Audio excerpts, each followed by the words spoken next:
So picture a futuristic dark city street. It's always raining. A foul-colored vapor floats up from a sewer manhole. You adjust your SLA-issued Fin 603 auto pistol in its holster while looking at the rest of your squad as you toss your cigarette down the adjacent alley. People walk by, some wearing bright clothes while others are dirty and talking to themselves.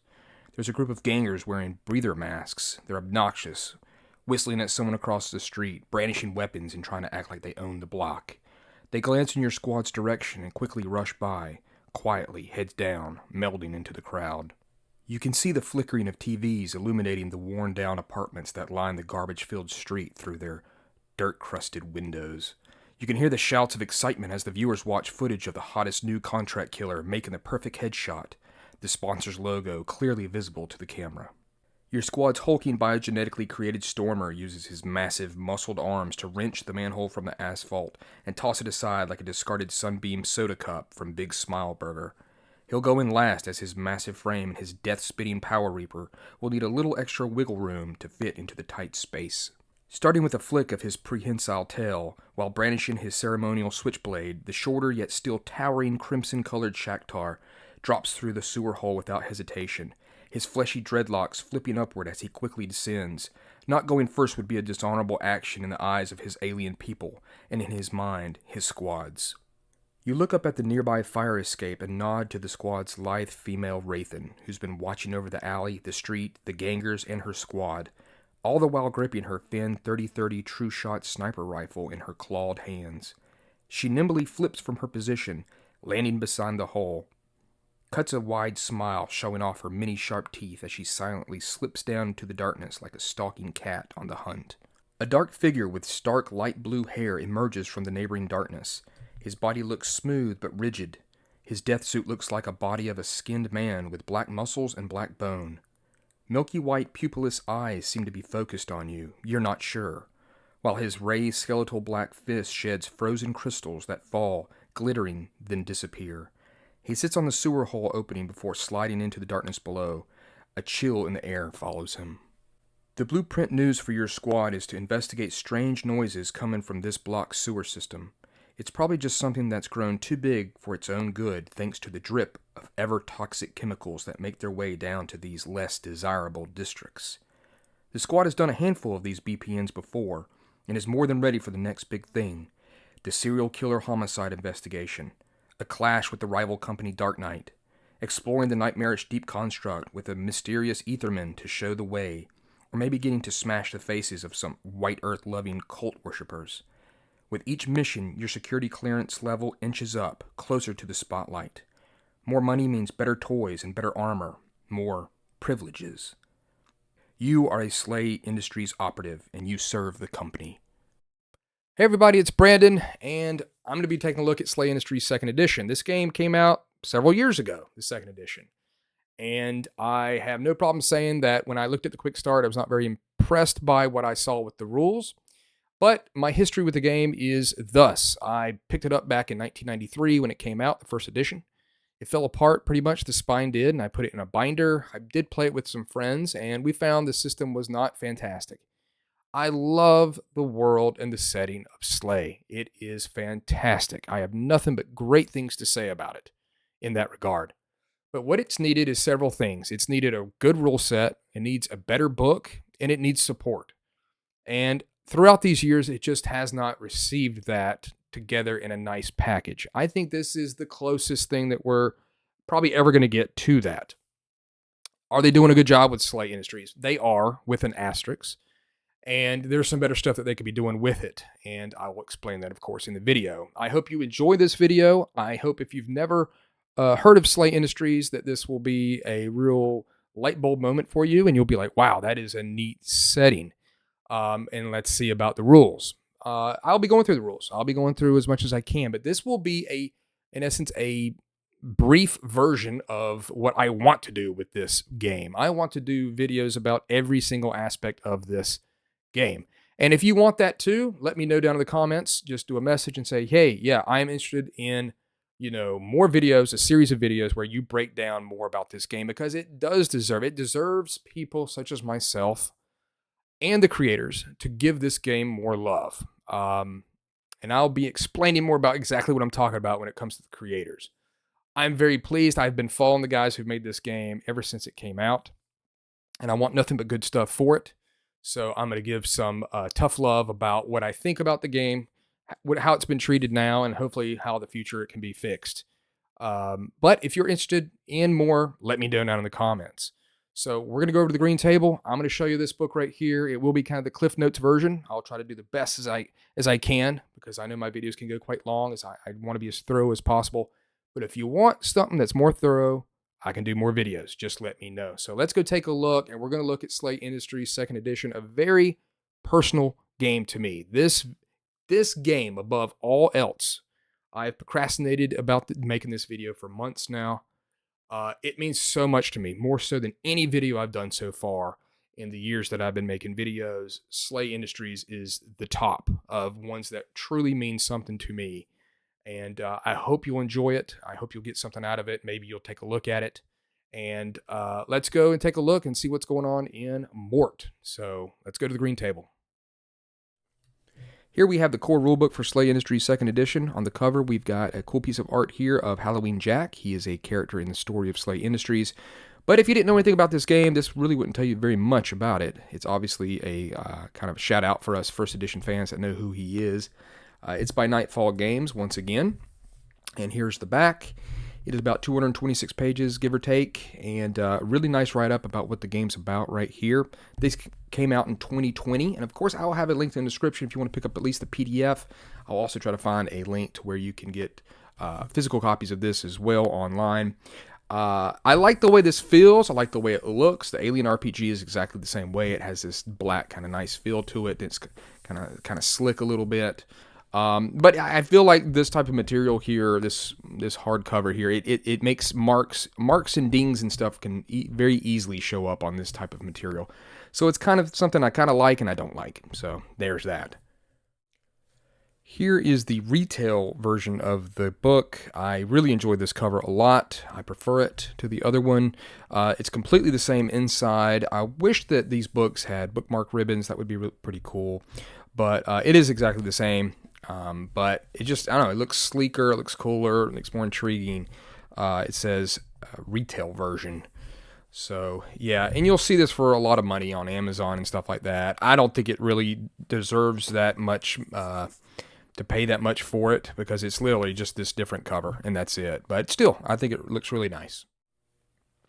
So if you want some film or TV show inspiration to get you into the mood for Slay Industries, I would point you towards both the Blade Runner movies, Heavy Metal in particular, the Harry Canyon story. The movie Split Second is very much a Slay Industries type of movie with Rutger Hauer in it, and the movie Dark City, as well as Dread and The Running Man to some degree, as well as the Netflix show, the first season of Altered Carbon, and the movie Equilibrium with Christian Bale. Now, there are other ones as well that can give you that kind of feel. It is slightly cyberpunkish in that regard, and you have to remember that the original game came out in 1993, so take what you will when it comes to stuff that came after it. So a lot of the stuff that's in this game was obviously kind of forward-thinking and kind of beat these other things to the race. But you can get a lot of stuff out of movies and TV shows that have a dark, cyber, futuristic world. It's difficult to find one that's got like aliens and stuff like that in it, so that's really going to be the hurdle, because Slay Industries does have aliens in it. But there are a lot of inspirational stuff out there if you want to kind of get your juices flowing for the way that stuff might look and feel in Slay Industries. So if I was to just tell you what you do in Slay Industries, it would be something like this. You are a badass. You're a operative for Slay Industries. You have a certain amount of power within the corporation. The corporation is a sprawling corporate universe. Literally, they take control and they produce everything. They are very powerful. They're very corrupt. They're very destructive. And they know what they want, and they've been doing it for over 900 years under the head of Mr. Slayer at head office. very enigmatic character. But as an operative, you're going to be doing a lot of the heavy lifting to protect SLA Industries. And that could be everything from looking through the sewers for giant carnivorous pigs all the way up to uncovering a Dark Knight, a rival company that is Dark Knight, that has infiltrated the higher corporate structure of SLA Industries, rooting them out and destroying them, to so much more. So it is a black, gloomy, rainy, futuristic world. The city and the planet of Mort is where you're going to be doing most of your work. And while all these 4 different types of opposition are going to try to be stopping you, be it the corporate, the conflict, the cult, and the collateral being things that have come from SLA's terribleness. And so that's really what you're going to be doing. It's a game of a lot of attitude, I would say. Your characters are going to have a lot of opportunity to have a lot of role-playing in which they're going to interact with NPCs, get information. And then they're going to have a lot of firefights and a bunch of hand-to-hand combat with all sorts of crazy individuals and monsters and freaks and mutants and just a whole slew of enemies trying to destroy SLA. Conflict, alien races are going to come back. Strange cults have shown up. And that's really going to be one of the strengths of this second edition.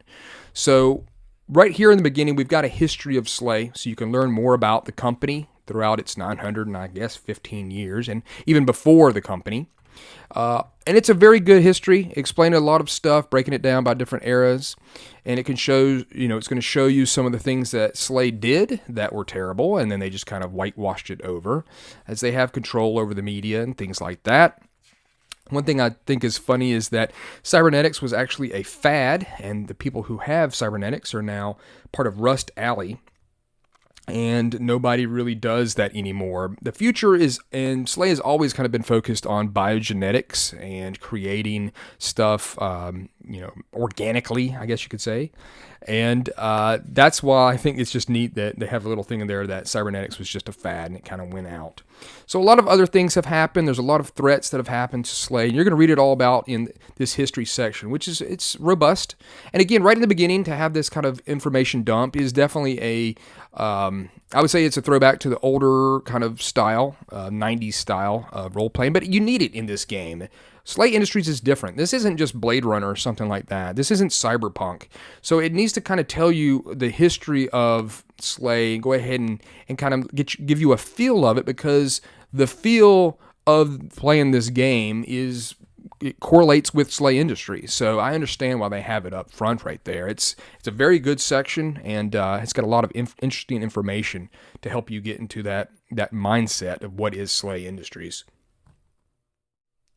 The next section is called The World of Progress, and it's going to kind of bring it down to the Mort City level to explain what day-to-day life is going to kind of be like for a SLA operative, the way that Mort City is laid out. You've got this huge nightclub here called the Pit, which music plays a big part in how the kind of the atmosphere of the Pit and SLA Industries is. Breaking down the different areas of Mort, like the suburbia and downtown.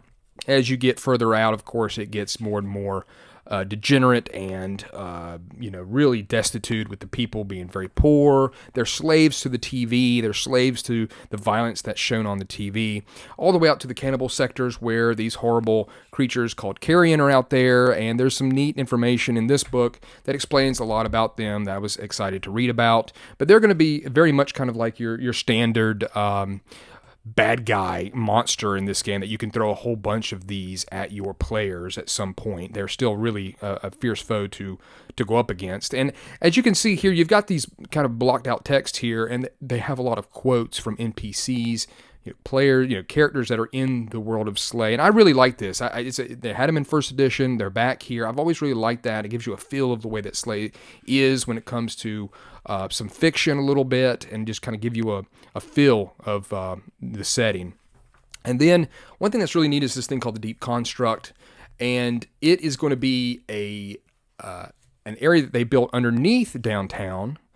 And something happened while they were working on it. It's a very neat story about it, but it's an absolute nightmare area where the laws of reality have begun to warp due to the miserableness of Slay Industries, the greed, the misery, the sadness, everything.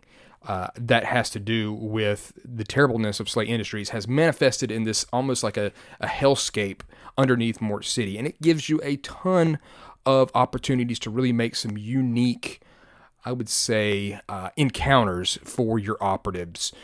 With a lot of neat monsters. They're called dream entities, and I was very happy to see it once I read this second edition here. So stuff like, taxis and transportation, it's a neat section. One thing that's really cool is this whole thing about the different worlds in the World of Progress that Slay Industries controls. You've got stuff like labor worlds, resource worlds, war worlds, backwater worlds, franchise worlds. And I always like showing people this one because it's like they literally go to a planet and say, you need to join with us, and you can say no to us, and that's fine, but guess what? Our enemies are going to come for you because you're not Slay Industries. So the people that, the alien conflict races that we have stirred up will know that you're not protected by us, and they're going to come get you. And so you're going to pretty much be blackmailed into joining Slay Industries. And then what they'll do is say, great, well, we'd love to have you along. Now your whole planet is going to make Big Smile Burger products. That's what your whole planet is about. And there's still, even with that right there, I just think that's really fascinating. And there's just a ton of stuff you could actually do with that. You could have people on that planet that try to rebel against Slay Industries and maybe sabotage the stuff that they're producing in their franchise world against Slay. That's just one little thing I was able to think of that you could do, because there's so much you can do with this game. There is a section here about space travel and other planets. I hate to see that just from a first edition thing. I always enjoyed the place called Orange Crush. There's some neat names to some places, and they were like that in the first edition. So please bring back Orange Crush, Jared, if you don't mind. And so, yeah, it's a neat section that kind of really fleshes out the way that you're going to be interacting with people on Mort City and traversing the different areas within Mort. So yeah, it's a very helpful section. Operative Hours is a section that kind of explains how it is to be an operative in Slay Industries, everything from your security clearance level and how you try to go up in that to give you more privilege, maybe the eye of a sponsor. Just as you go up, you're going to get more notoriety. How you get your blueprint news file, that's in essence your job. You can go to these halls, the way that these people are, wait around in line for a long time to finally get your BPN. You can go to these kiosks as well to get them little computer screens. Breaking down the different departments of Slay. And that's pretty neat to have that information there. This is going to be your blueprint news. And this is something cool because you can literally print these out and give them to your players. It's going to say who got you the, what department is the BPN part of, any training package that's recommended, the details of it, how much your security clearance level is going to go up, how much it pays, whether or not the news is going to follow you because they're looking for the new up-and-coming cool operatives to put on the TV, whether or not you get paid by op or by squad, and then what is the minimum SCL requirement for it. It's going to be all color-coded, and blue is going to be like your lowest type, your sanitation's going down into maybe the sewers or something like that, clean out some sort of terrible freak. And then they're going to go all the way up to dealing with maybe even head office. So some neat stuff there. Telling you about different types of employment, everything from the normal employee, administration, contract killers that remind me very much of kind of like the Running Man. You've got Slay Industries normal soldiers, sector rangers. They're pretty nasty. These guys have to go out and check out the cannibal sectors where it's crawling with carrion. Corporate Dark Finders. This is pretty much their own police force in Mort Central, and some of the higher ups use Dark Finders. And then Shivers are going to be like your basic Slay Industries police officers, which you do have some authority over. And there's different types of Shivers as well, so that's pretty neat. It's going to tell you some of like the sponsorship deals you get with different SCL levels. So it's a small section, but it is very useful. And next we have the character creation section. And of course, this is always a great one to look at. with some really cool art here. Of course, humans are going to be your number one species, the most plentiful. You're going to get a couple of species-specific abilities, so that's neat. Nothing too hard there. A lot of times they just give you a rank in something, as that different species don't have, or you can kind of tweak a little bit the rules, but nothing too outrageous. Frothers are very interesting. They're obviously, the game is made by some Scottish people, and it says they are now a unique species separated from the originating human species. They have changed physiology. They're taller, more muscular. They are, in essence, generation and generation of humans changed by the way of drugs, and they embrace a kind of Scottish traditions. They like big power claymores. They like getting into hand-to-hand combat.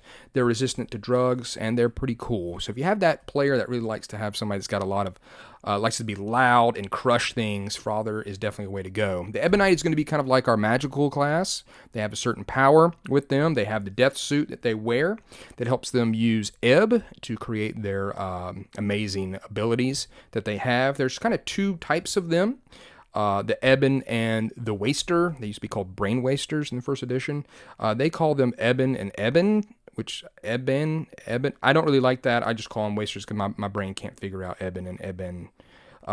But they control the ebb, and they use flux to with their cool death suits, which, a death suit should be very kind of unique and personalized to yourself.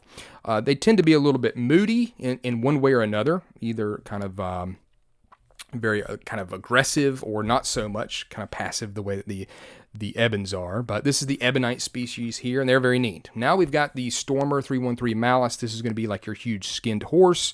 They're absolutely massive biogenetically created monsters that SLA has built, and they can regenerate. They're very physical, obviously, and they're not known for being very smart. They are 9 feet tall.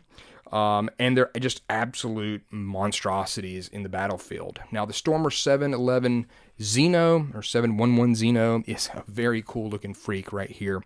It can regenerate. It's got adaptive skin. It can be like chameleon skin. And it's got armored skin. And it can also put stuff in its skin like a pocket.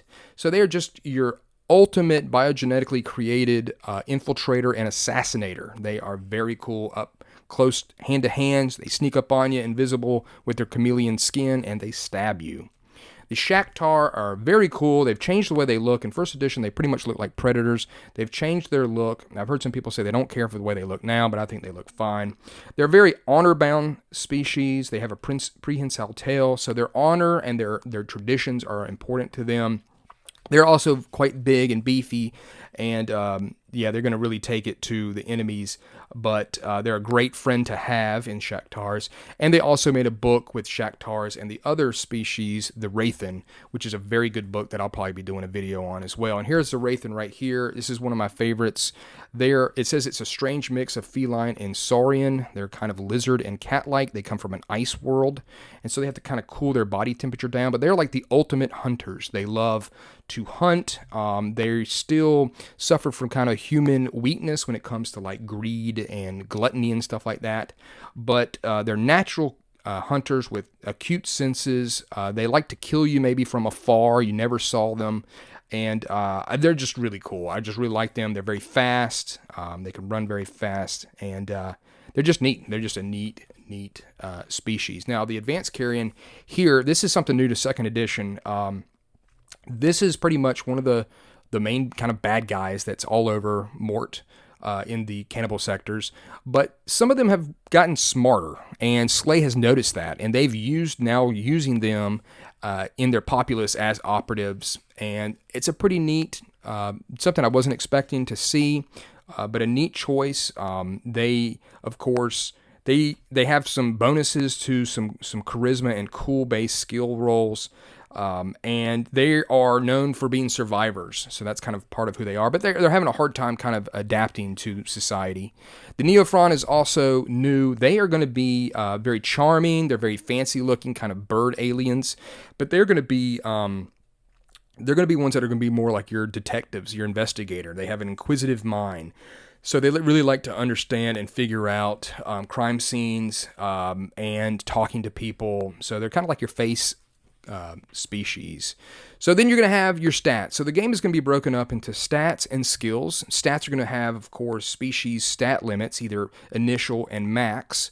So that's going to how it's going to kind of separate the species out. And you're going to have strength, dexterity, knowledge, concentration, charisma, cool, luck, and flux. Now, the Ebonites do not have luck. They've got flux, and no one else has got flux, of course, because flux is what they spend in order to use their abilities. So we're going to have a stat ranks here, everything from 0 to 6. And you'll have some starting stats. You'll make up your initiative bonus. It's going to be your dex and your concentration. I really like that, using the two stats together. Then you're going to have something called rating points, and it's a way that you can spend some points to do some cool stuff. Definitely a more modern thinking type of mechanic in the game. You've got body, brains, and bravado, and it's going to be based off your stats there. And they're going to be neat. You're going to have a lot of fun with those. And then it's going to break down all the skills. And skills are attached, of course, to stats. And the skill ranks are from 1 to 4. And so, like, you're going to have strength and climbing. And they're very good. They seem to cover all the bases for what you need. And obviously there's going to be some that you're going to want to get more than others, but it's going to be based off, obviously, the type of operative that you want to play. Species skills, so just having a certain species is going to give you a certain amount of skills, so, maybe some more ranks in a skill that you don't, that you already have, or ones that you didn't pick up. So the starting species skills is going to help, again, kind of differentiate the different species. Ebonites, of course, are going to have to get their ebb disciplines in order to do their powers. Then you're going to pick a training package. If you want to be strike and sweep or close assault, heavy support, they're going to give you more skill ranks to certain skills. And that's one of the things that's really good about the game, is that the stat and skill mechanic is really all you've got to really tackle in this game. Very easy in that sense. And then if you want to have some other starting skills, you're going to have that there. Traits are going to be kind of like advantages and disadvantages. This is, again, kind of a throwback to maybe some of the 90s design philosophies here. I always like these a lot. You can give yourself kind of a slight to get more points to spend to get more ranks and stuff, or to get another trait. So you can be a diabetic, you could have asthma, you can have good housing, you can be exceedingly cool, much like myself, or you can have poor vision. Hit points are going to be based off of a static number plus your strength stat based off species. You're going to have movement that's going to be based off of your species as well. And athletics is going to help your rushing speed. So it has closing and rushing speed. It doesn't use any type of kind of new mechanic when it comes to like range bands or anything like that. Some rules for encumbrance are not too bad. And then we're going to get into the actual rules and mechanics. So let's break down the rules. Okay, so you're going to have passive and active skill rolls. Okay, we'll go ahead and get these out of the way.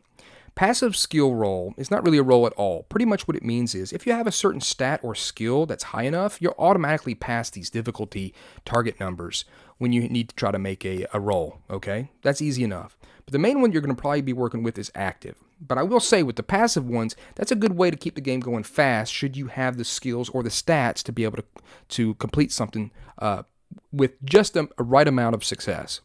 But if you need to make a roll, this is how it's going to work. So you're going to have a different difficulty numbers, everything from mundane to insane. They're going to explain to you what those are all about. And then you're going to make an active skill roll. So before, like I talked about, you've got a stat and a skill, and it's a relevant skill that's attached to a stat. And let's say you've got a 2 in the stat and a 2 in the skill. So you're going to have one die. This is going to be your success die, okay? And then you're going to have 2 skill dice because you've got 2 in that skill. But you always get another skill die. Even if you are not skilled at all, you're still going to roll this bonus skill die. And that's something that the rules are a little bit, I think, could be a little bit more clear about. But just remember that. You're going to always roll an extra die with it, okay? So this is going to be, it's going to be 3 dice that are skill dice and 1 success die for a total of 4d10. Let's say that we are looking for a challenging target number, which is a 7. So what we do is, again, we take that stat and that skill. It's 2 and 2, and that's called the skill bonus, which is plus 4. We add those together. And then all these dice are going to be rolled separately, in essence, and totaled up separately, I should say. And they're going to get plus 4 to them. So this is a 13. So that succeeded. Remember, it was only 7 for the target number. And so this right here, plus 4, is an 8. It also succeeds. This also succeeds. And this also succeeds. So I got a success and 3 extra successes. That's how it works, okay? Now, let's say some of these didn't do it. I only got one extra success with the skill die. Now, one thing to know is that if you fail it, you're then going to start counting the failures as well, but it doesn't matter how many you get of failures if you failed on your success die, unless all of them are failures. If all of them are failures, then you really, really kind of botched your roll, but you may be rewarded with a ratings point. So that's how they kind of learn from your mistakes. And it's going to explain how this stuff is done right here in this section. Now, I will say I like this piece of art, but this is the continuing section here for the rules, and I wish it was here, just to go ahead and put it all on this one page. Also, a couple times in this book, I wish that the actual like strong, important rule that you need is bold or blocked out more so than it is. Like sometimes there's some stuff here, but there's some other sections that I wish had this treatment as well. So there is something called success through experience. The more skill dice you have, what it means is if you have got if you have 4 or more skill dice and you fail on the success dice, it doesn't matter, okay? If 4 or more skill dice equal or exceed the target number, so if you get successes with these, you still succeed. And that helps you where you've got a strong skill, but your success die let you down right there. So obviously your margin of success and failure is going to matter when it comes to this game. So when you succeed, the more successes you get, the more information you find. It's going to be called like an excellent success, an exceptional success for each as you get more dice successes, the skill dice. Okay, so that's very cool. There's some advanced tasks that you can do as well, and that just means there's more complex things. You may have to have a skill of rank 3 or higher even to attempt them. And then it's going to have some stuff with luck. You can use luck to reroll success dice, reroll any of the skill dice, or alternatively, you may use multiple points of luck, maybe spent after the roll, to add a +1 modifier to the success die per point of luck spent. So that's pretty neat right there. There's rules for fear, how to do fear tests. Initiative is going to be based off dex and concentration. You're going to use a D10 plus your initiative bonus. Now it's going to have that thing that has happened sometimes in some initiative systems where you declare if you are the slowest person, you're going to declare what you're going to do. That way the people that are faster can react to it. That's something that it's always been a thing that I think people either like or don't like. They either use or don't use. So it does have that. So you play with that accordingly. And it's going to break down how your movements are, how hand-to-hand combat is, and you're going to have these cool little stat blocks here, they're very helpful in a certain sense, and they're not going to be helpful in another. And I'll show you later when it comes to monsters. So here's that thing I was telling you about earlier. Right here, this paragraph here explains to you how to do hand-to-hand combat, but it's just, I wish it was bold. I wish it would stand out and show you, hey, the target number to hit in hand-to-hand combat is always 10. Now, if you think about it, we just added a 2 and a 2 and got a +4 to our skill bonus. That's a lot of, it's already doing a lot. So you're going to have to use these hand-to-hand attack modifiers. You need to do stuff to help you in combat, either in hand-to-hand or in ranged combat. You need to duck. You need to do whatever the case may be in order to not get hit. And one way to do that hand-to-hand combat is to use these defensive maneuvers. You can use combat defense and you can use acrobatic defense that are going to give you pretty much a negative to the roll based off how much your acrobatics is. So you need to use these, especially if you're afraid of getting killed in hand-to-hand. So that's a big deal there. Rules for breaking off, natural weapons here, punch and kicks. So I like the stat blocks. I think they're cool. They've got some information on them. They tell you the damage. Now, a lot of times the damage is going to be, it's going to be like a die roll. Like right here, we've got ranged combat. This Fin 603 auto pistol has a damage of D10 -2. So when we roll, you have to remember that's going to be a 2. But it's got a minimum damage of 3, so it did 3. This right here, this little thing I just did, that's going to be a little bit of a hiccup for your players as well. They're going to have to get used to that. I'm all for, as you know, with my game Pocket Fantasy, about subtracting. But it's just going to be something that you're going to have to get into the habit of looking and being like, oh, that's 9 -2, that's a 7. And then the minimum damage is going to help you because obviously a lot of these weapons aren't just going to barely nick you. They're going to rip through your flesh. Then you're going to have stuff for like rate of fire and recoil. Every point of recoil is going to be a -1 to your success die. That's the green one, Brandon. It's going to be the -1, so that's something to think about as well. And then you're going to have stuff like different types of rate of fires, be it burst fire or full auto. It's going to break down the weapons like that. These you're going to really need to use for ranged combat.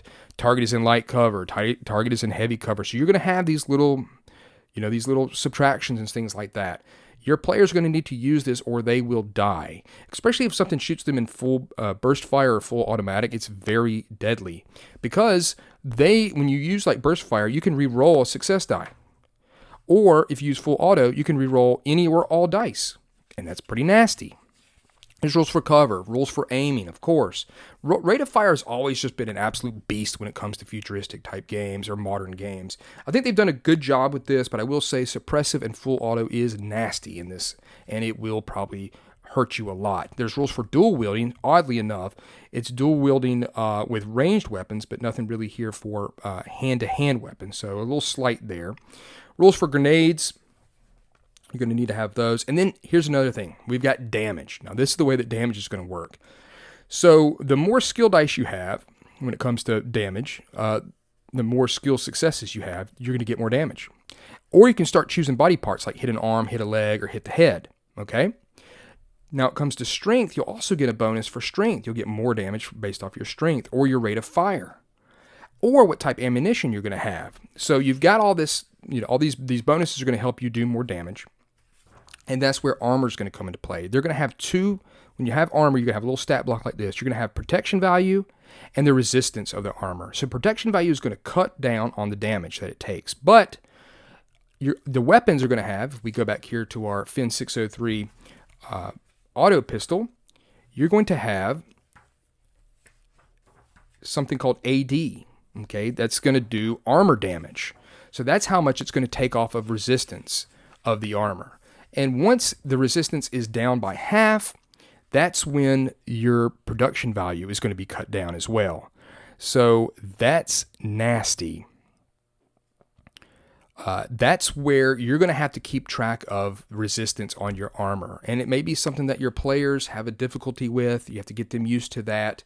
It could be a little crunchy for some people, but it shouldn't be too bad. And honestly, when it comes to a game like this, I see why they did it. It's better than it was in first edition. You can repair armor, but you've got bullets and you've got guns that are just so powerful. They're going to just be turning this armor into Swiss cheese. And so I understand why they did that rule, and it's not that big of a deal. So it's going to help you have here a section here on repairing armor. That could be something that one of your operatives is very good at, or you can get it paid.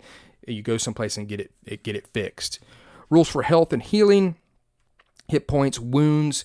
There are some conditions you're going to get like bleeding, burning, and critical. They're going to hurt your stats as well, and they're going to lead to you obviously probably dying. Rules for regeneration. Toxicants are a big deal when it comes to like infection as well as drugs.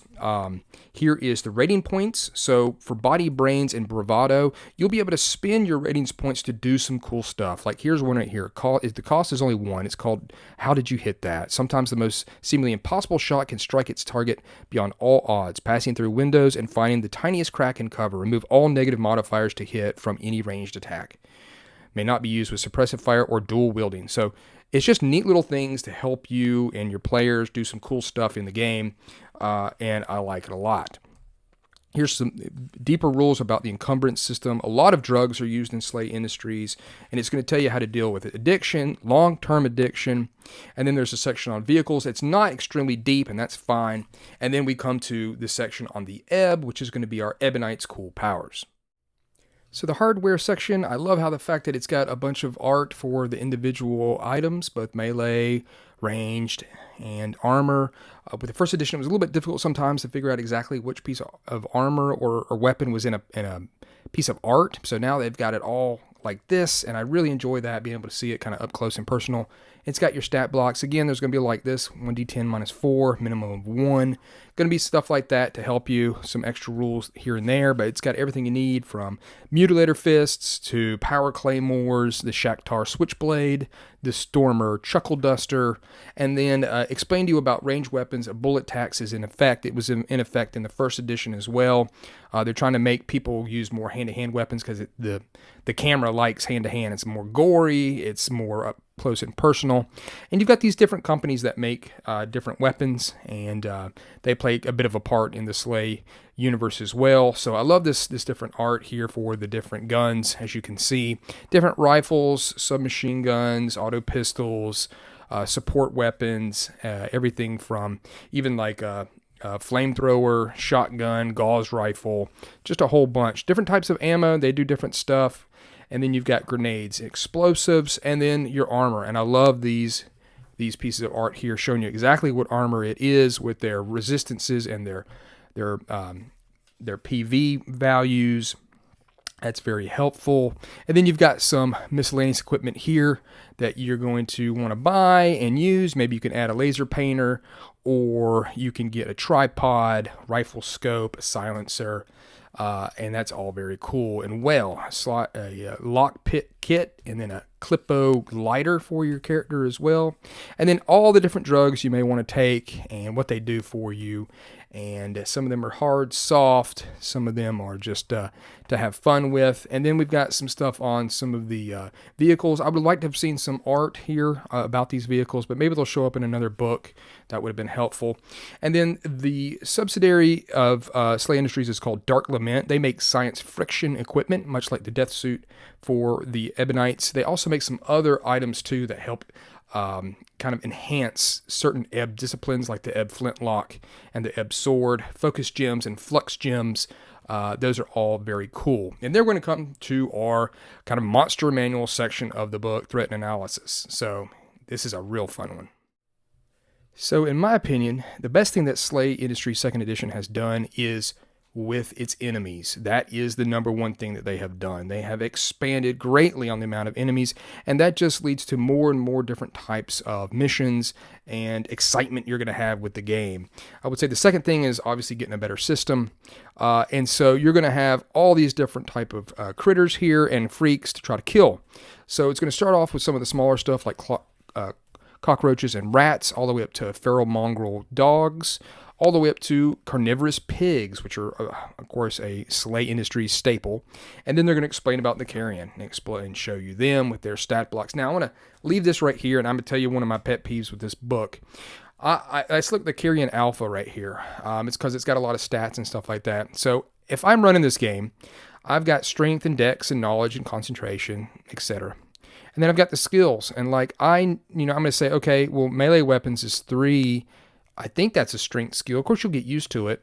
So its attack bonus, its skill bonus is going to be 8.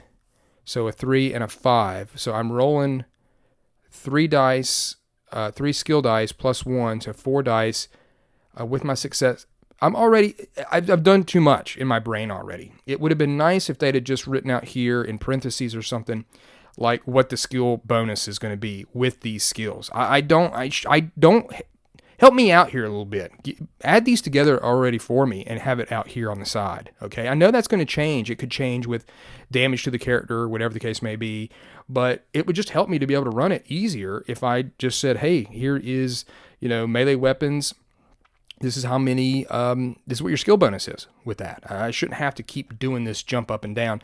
So I feel like when you're running this game, you have to do a little bit of busy work in the beginning with whatever monsters you're going to throw at the characters to go ahead and do this math ahead of time and go ahead and make you a little sheet and write it up and say, okay, to make it go more fluid, it's going to be plus 8 skill bonus, to the carrion alpha when it uses its melee weapons. And that's just a hassle. That's something I think that they missed the mark on that. I do like these stat blocks a lot. I think they're great. They're very helpful. It's a missed opportunity to help the person running the game run the game better. So we've got the Cheyenne cult. There's something that's new. That's from part of the story about White Earth. This is a very neat thing as well. It's a threat within SLA Industries. So you've got things on the inside, on the outside, and then way on the outside try to destroy SLA Industries. You've got this cult here, the Cheyenne cult, which is just really cool and a new way to go about tackling SLA. They've even got some blood magic, some ethereal magic. Here's the stats for the cultists. It does take up a good bit on the page, but it looks good. At least I'll give it that. It's just, again, that missed opportunity there.